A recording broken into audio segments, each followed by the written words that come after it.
سارے میرے پہرے دار ہیں، میرے سپاہی ہیں، تلواریں، نیزے، خنجر، تیر، سارے میرے ماننے والے. کیا لفظ ہے، کیا حسن ہے، کیا توانائی ہے.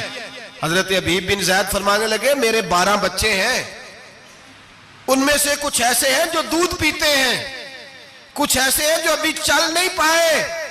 میں جب رسول اللہ کا پیغام لے کے نکلا تھا تو میں نے پلٹ کے بچے نہیں دیکھے تو تیرے پہرے دار کیسے دیکھ لوں.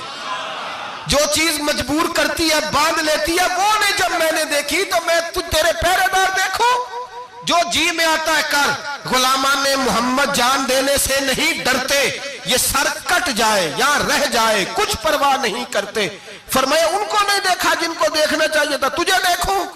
میں اکثر کہتا ہوں کٹ لگ جائے نا ہاتھ پہ تو نمازیں رہ جاتی ہیں، جماعتیں چھوٹ جاتی ہیں، طبیعتیں بگڑ جاتی ہیں، مشکل ہوتا ہے، تکلیف آئے تو سنبھلنا.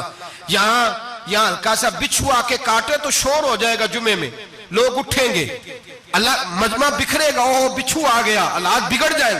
چھپکلی پیروں پہ گرے تو لوگ اٹھ دوڑتے ہیں. حضرت حبیب بن زید انصاری کھڑے تھے، انگلی نہیں، ہاتھ نہیں، کٹ نہیں لگا. مسلمہ اٹھا، اس نے زور سے تلوار ماری، بازو کٹ کے گر گیا، فوارہ نکلا خون کا. او بھائی بچھو کاٹے تو سنبھلنا مشکل، ذرا تصور کرو ہاتھ کٹ گیا. حضرت حبیب بن زید کھڑے ہیں، کہنے لگا اب تیرا کیا خیال ہے؟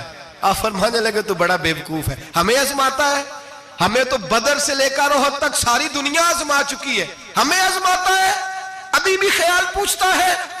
فرمایا میرا خیال وہی ہے جو میرے رسول نے فرما دیا ہے، خیال وہی ہے جو نبی پاک نے کہہ دیا ہے. پھر تلوار ماری، دوسرا ہاتھ کٹ گیا. ذرا سوچنا، غور کرنا، ٹانگ ٹوٹی نہیں، ہڈی نہیں ٹوٹی، ماس نہیں اکھڑا، ہاتھ کٹ کے گرا، 2 ہاتھ گر گئے، زمین پہ گرے. حضرت حبیب کہنے لگا میں تجھے قتل کر دوں گا، باز آ جا. آپ فرمانے لگے تو بڑا نادان ہے. ان لوگوں کو ڈراتا ہے جو سویرے فجر کی نماز پڑھ کے پہلی دعا ہی شہادت کی مانگتے ہیں. ہمیں ڈراتا ہے جو سوتے وقت التجا کرتے اللہ بستر پہ موت نہ دینا، میدان میں دینا. تو ہمیں ڈرا رہا ہے، چل جو ہوتا ہے کر لے. اس نے خنجر رکھا، تلوار رکھی گردن پہ. فرمایا میں کاٹ دوں گا. فرمایا کاٹتا کیوں نہیں، کاٹتا کیوں نہیں؟